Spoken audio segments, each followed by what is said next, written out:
Say, that's it. You think of a wonderful thought. Any happy little thoughts? Uh-huh. Like toys at Christmas, sleigh bells, snow? Yep. Watch me now. Here I go. It's easier than pie. He can fly! He can fly! He flew! Now you try.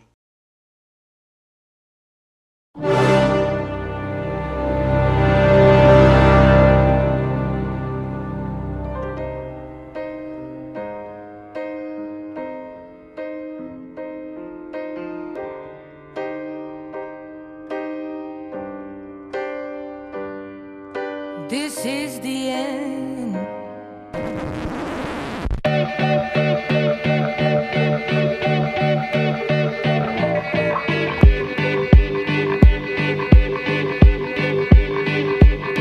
I fly like paper, get high like planes. If you catch me at the border, I got visas in my name. If you come around here, I'll make 'em all day. I get one down in a second if you wait. All I wanna do is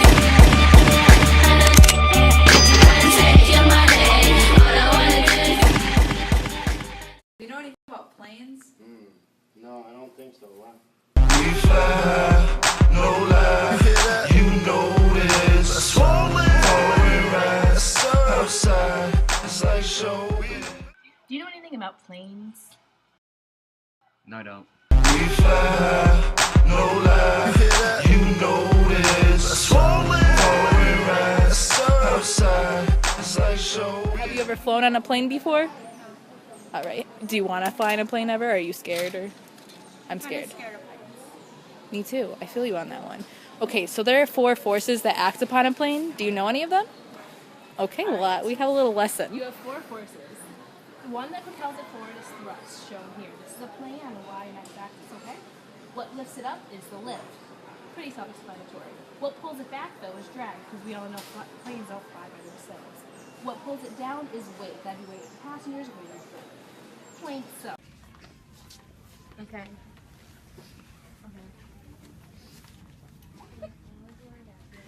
Alright, so as you can see by my whiteboard, there are 4 forces involved with a plane's motion.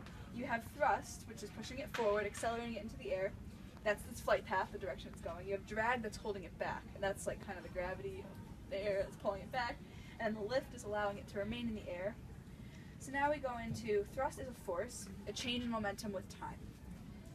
In addition, inclination affects on lift, and it depends on the angle of the attack of the plane that allows it to stay in motion. Here we go. Alright? Alright. Okay. So, like I said, we have the lift, which brings the plane up. We got the weight, which brings it down. The thrust, which pushes it forward. And the drag. And the planes are made to have less drag, so it's more aerodynamic. If you look underneath that, we have the Newton's principle. That is pressure energy, the energy of the pressure, plus the potential energy per unit volume. Questions so far? Perfect. Then you have the kinetic energy per unit volume. The kinetic energy is the energy of motion. And that is set equal to that. You see? Do you have any questions? You guys just want to go over there? Yeah, actually, how about we go over here? I'm like a bird, I only fly away.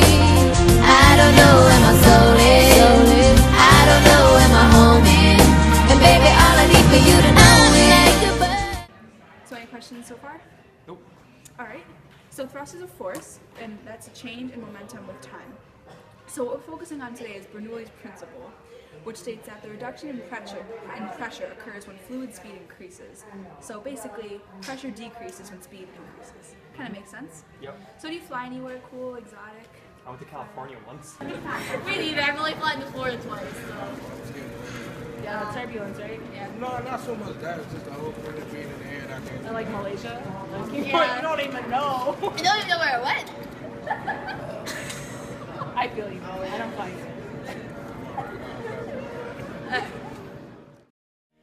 You raise me up so I can stand on mountains. You raise me up to walk on stormy seas. I am strong when I am on your shoulders. You raise me up to more than I can. Bernoulli's principle helps to explain the shape of the airplane's wings and how it allows the aircraft to take flight. The top of the wing experiences areas of low pressure and high velocity, while the bottom experiences high pressure and low velocity. This allows for the plane to remain in flight. Is that it? Okay, yeah.